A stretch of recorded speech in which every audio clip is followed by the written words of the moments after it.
Halo semuanya, jadi di sini saya akan menjelaskan tugas proses manufaktur dengan materi yang saya ambil yaitu dasar-dasar proses manufaktur, pengecoran logam, serta material plastik dan prosesnya.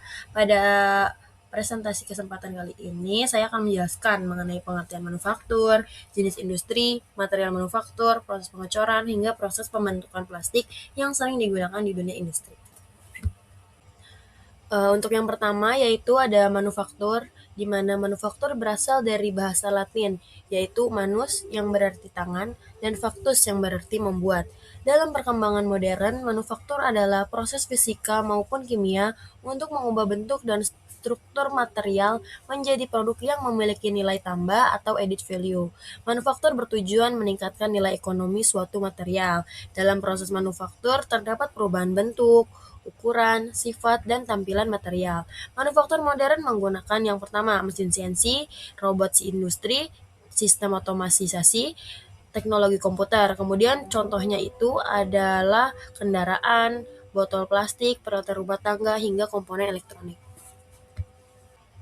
Di dalam dunia industri terdapat 3 jenis industri utama. Yang pertama adalah industri primer, yaitu industri yang mengolah sumber daya alam seperti pertanian, perkebunan, dan pertambangan. Kedua adalah industri sekunder atau manufaktur, yaitu industri yang mengolah bahan mentah menjadi barang jadi. Ketiga adalah industri tersier yang bergerak di bidang jasa seperti transportasi, pendidikan, dan perbankan. Ketiga jenis industri tersebut saling berhubungan dalam mendukung pertumbuhan ekonomi. Material utama dalam proses manufaktur terdiri dari 3 jenis, yaitu logam, keramik, dan polimer atau plastik. Untuk logam digunakan karena kuat dan tahan lama. Untuk keramik digunakan karena tahan panas dan tahan korosi, sedangkan untuk plastik digunakan karena ringan, mudah dibentuk, dan ekonomis.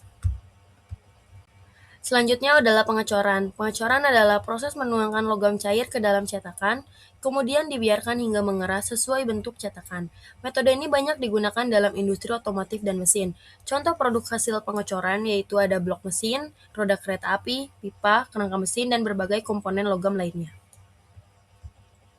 Kemudian pada pengecoran ada disebut cetakan atau mold yang merupakan alat utama dalam proses pembentukan produk. Cetakan dibuat dengan tingkat presisi tinggi agar produk yang dihasilkan sesuai ukuran dan kualitas yang diinginkan.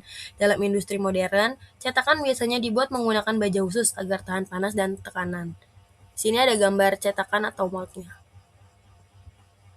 Selanjutnya ada plastik, di mana plastik merupakan material polimer yang tersusun dari unsur karbon dan unsur lainnya.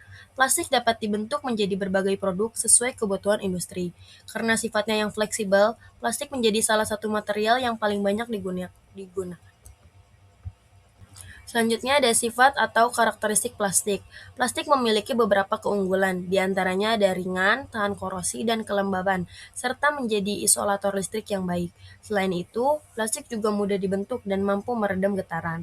Namun plastik juga memiliki kelemahan, yaitu tidak tahan terhadap suhu tinggi dan kekuatannya lebih rendah dibandingkan logam. Plastik dibagi menjadi 2 jenis utama, yaitu ada termoplastik dan termoset.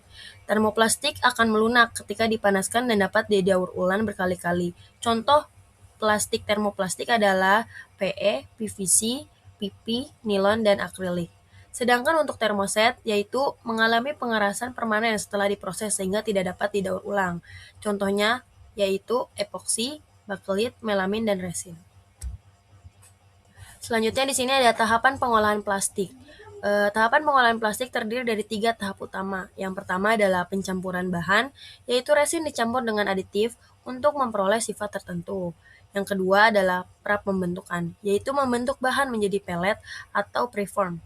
Yang ketiga adalah proses percetakan, yaitu proses pembentukan produk sesuai desain yang akan dibuat. Selanjutnya adalah cara kerja injection molding atau mesin molding, di mana mesin molding ini merupakan proses percetakan plastik dengan cara menyuntikkan plastik cair ke dalam cetakan, di mana tahapannya yaitu proses dimulai dengan memasukkan bahan plastik ke hopper, kemudian bahan dipanaskan hingga meleleh. Setelah itu, plastik cair disuntikkan ke cetakan dengan tekanan tinggi sekitar 200 mPa. Setelah dingin dan mengeras, produk dikeluarkan dari cetakan. Metode ini sering digunakan untuk membuat casing elektronik dan komponen otomotif. Selanjutnya yaitu di sini ada compression molding. Compression molding ini dilakukan dengan memasukkan bahan ke dalam cetakan panas. Cetakan kemudian ditutup dan diberi tekanan sehingga bahan mengisi seluruh rongga cetakan. Setelah mengeras, produk dikeluarkan. Metode ini biasanya digunakan untuk produk termoset. Kemudian ada blow molding, di mana blow molding biasanya digunakan untuk membuat produk berongga seperti botol plastik. Proses dilakukan dengan meniup udara ke dalam plastik panas sehingga mengikuti bentuk cetakan. Teknik ini sangat efektif untuk produksi massal. Selanjutnya, secara umum terdapat beberapa proses utama dalam manufaktur. Yang pertama ada casting atau pengecoran. Selanjutnya ada machining atau pemesinan, di mana proses machining ini adalah proses pemotongan material menggunakan mesin. Contoh untuk machining itu ada mesin bubut, mesin milling, dan mesin drilling. Selanjutnya ada forming atau pembentukan, di mana mesin forming berguna untuk mengubah bentuk material tanpa mengurangi volume. Yang keempat ada joining atau pembentukan, yaitu mesin ini digunakan untuk menyambungkan material. Contoh untuk mesin joining ini ada pengelasan, baut, dan rivet. Kesimpulan dari ketiga materi ini adalah manufaktur merupakan proses penting dalam mengubah material menjadi produk yang memiliki nilai tambah. Kemudian material plastik memiliki banyak keunggulan seperti ringan, mudah dibentuk, tahan korosi, dan ekonomis. Kemudian berbagai proses pembentukan plastik seperti injection molding dan blow molding digunakan sesuai kebutuhan produk. Pemilihan material dan proses manufaktur yang tepat dapat meningkatkan kualitas serta efisiensi produk. Mungkin itu saja pemahaman mengenai 3 materi yang dapat saya jelaskan kembali di sini. Kritik yang membangun tentu saja sangat bermanfaat untuk saya, karena saya merasa saya juga masih dalam tahap belajar. Jadi kekurangan dan kelebihannya mohon dimaafkan. Sekian dari saya. Wassalamualaikum warahmatullahi wabarakatuh.